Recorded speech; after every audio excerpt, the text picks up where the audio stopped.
What's going on, everybody? Josh Engleman for Awesemo.com, and these are my NBA DFS contenders for the real return, the 6-game slate for Friday, July 31st. Be sure to hit the like button, subscribe to the channel, and hit the notification bell so you know when this and all of our other content goes live. DeAndre Ayton is on the outside looking in. Who will be the top 10 plays of the day? Find out now. First man up, De'Aaron Fox.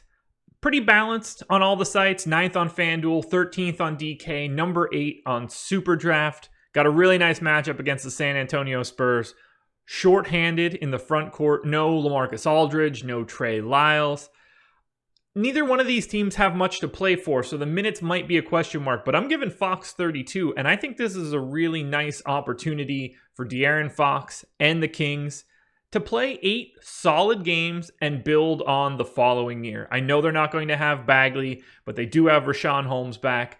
It'll be nice to see what the Kings look like. And if they get a little bit out of Bogdanovic, you know what? Maybe he stays. I don't know why I'm talking about Bogdanovic during a De'Aaron Fox thing, but De'Aaron Fox, number 10, 32 minutes, 28% usage rate. Just play him. Alrighty, coming in number 9. Feels nice to talk about this guy again. Luka Doncic. 10-8 on FanDuel, little pricey for me. He's my number 6 guy on DraftKings, and he has the guard forward eligibility, which is massive. He gets a 1.1x multiplier on SuperDraft. That makes him my number 2 there. I expect him to just play a bunch of minutes. Dallas has a bunch to play for. Our Houston matchup is fantastic. They're just going to shoot threes like crazy. This is a pace-up spot for Dallas. 36% usage, 28, 9, and 8. I mean, this guy's one of the best players in the league. I see no reason to avoid him on a slate like this. I'm loving Luka today. All right, this one obviously makes me happy. Number 8, Jake Puddle. Number 4 overall on FanDuel, 4,200. Still love him on DK and SuperDraft, 4,700, 1.85x multiplier. There is no LaMarcus Aldridge. There is no Trey Lyles. Jakob Poeltl is like sneaky good, and I'm excited to see him get a couple extra minutes here.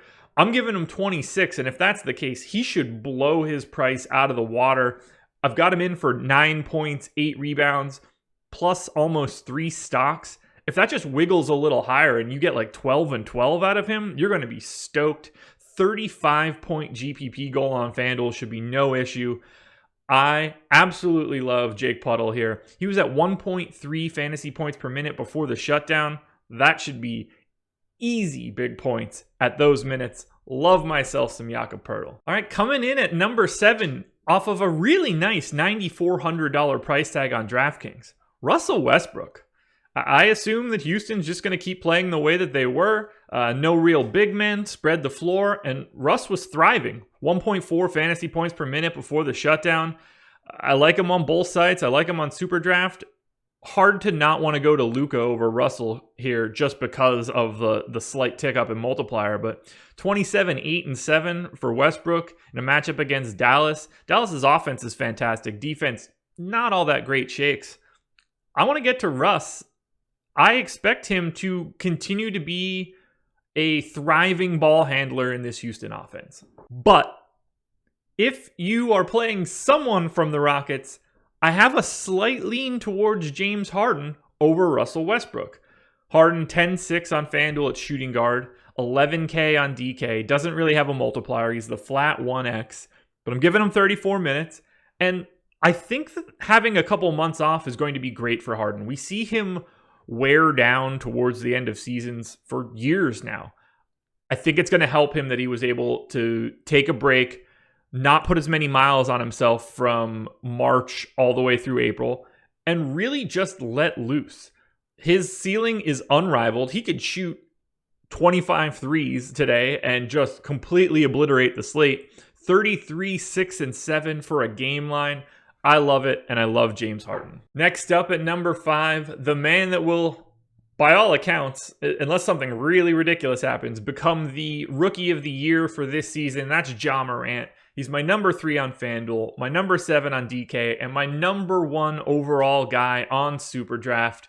Grizzlies have everything to play for. I expect them to go hard. Their opponent Portland is in the exact same spot. This game is massive for both teams' playoff odds. So I anticipate Morant giving it the full bore. I think the Grizzlies are going as hard as they possibly can. So I have no reason to suspect anything weird happens with their minutes. Morant's only 6,300 on FanDuel. That's just an insane price tag. He's really good. 19 and 9 would be the baseline. I'm hoping that he can pick up a steal or two. Hoping that the Blazers aren't totally in sync since they're working in Yusuf Nurkic and Zach Collins. But I'm going to the Rookie of the Year with my number 5 spot. Now, I'll be honest. Number 4, Giannis Antetokounmpo. This one scares me. He's 10-7 on FanDuel, 10-5 on DraftKings, no multiplier on SuperDraft. I'm giving him 30 minutes. The only real appeal to me is the fact that they're playing Boston, which in theory should be bad, but I'm hoping that it means the Bucks play this one and it's a little closer and Giannis should get his minutes. I'm only giving him 30. I can't see them really letting him rip here, but I don't think it'll go much lower than that if this game stays close, which I expect it to. And if it does, we're talking about a guy projecting for 28 and 14. He's not a center. He's sort of a center, but he's not the center. 14 rebounds plus 6 assists. Who knows what he does from a steal and block perspective? Even in limited minutes, Giannis fills the stat sheets. 1.8 fantasy points per minute right before the shutdown, his last 30 days. That's bonkers. He feels safe. The scoring will be there. The question is, what's the ceiling? I'm going to bet that it's still there. Coming in at number 3, first time I'm saying it this year, Zach Collins. Now, this is fully on the back of a DraftKings price at the flat minimum. He's broken. The price is broken, and he shouldn't be 3K. I've got him in for 28 minutes. I think he's just going to play a ton. He's still great on FanDuel, number 8 overall. Gets a 1.9x multiplier on SuperDraft. There's just no reason that you should be avoiding Zach Collins today. The game is important. He is one of their best players, and they need him to play well. He's going to do a little bit of everything while he's on the court, but honestly, it doesn't matter. He's way more talented than his price dictates. You have no choice. Zach Collins is premier value on a slate like today's. My number 2 guy on the slate, Troy Brown. The Wizards are in full shambles. They have a rotation that is not all that pretty, but I see no reason to suspect Troy Brown isn't getting roughly 30 minutes or more on this team. He's my number 2 on FanDuel, my number 2 on DK. Phoenix essentially has nothing to play for. I think Troy Brown's going to be looking for his. He wants to show himself. I believe the Wizards like him, so I think that he's going to get a lot of run. I'm giving him 14, 6, and 3. Could pick up a steal or a block, but he's going to have free reign to shoot as much as he wants. It wouldn't shock me to see his usage climb up as well. 4,600 and 4,700 for a guy that is sort of the focal point of the Wizards. I like it in a situation against the Suns. And finally, coming in at number 1, the man who broke the bubble, Richaun Holmes. Number 1 play on FanDuel today, where he's a $3,900 power forward. Very important to keep in mind. Even on DraftKings, he's a $5,100 center. You should just have him on both sites, FanDuel in particular. I'm giving him 28 minutes, but I think he's back and ready to go. He's a point per minute guy, maybe slightly higher than that. If I give him 28 minutes, that's a decent spot. So I actually have him at 1.1.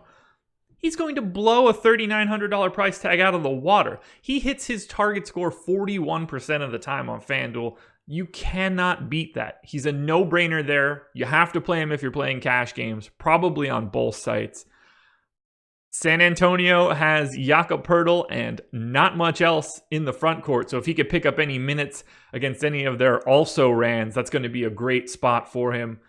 I'm anxious to see Holmes come back. I know the Kings don't have much to play for, but Richaun Holmes, given his price tags, he's my number 1 option. And that will do it. Those are my NBA DFS contenders for Friday, July 31st, closing out the month strong. Use the promo code RESTART to get yourself 50% off a platinum package at Awesemo. That covers everything, every sport we have. NBA, MLB, MMA, NASCAR, PGA, you name it, we've got it. The promo code RESTART will get you that for 50% off. That expires August 3rd, so get in now And please, hit the like button, subscribe to the channel, hit that notification bell so you know when this and all of our other stuff goes live. We've got plenty of shows throughout the day for baseball lock, for a secondary NBA lock. It never stops. We've got it all. So come check it out. Best of luck today. I will see you guys again Monday morning.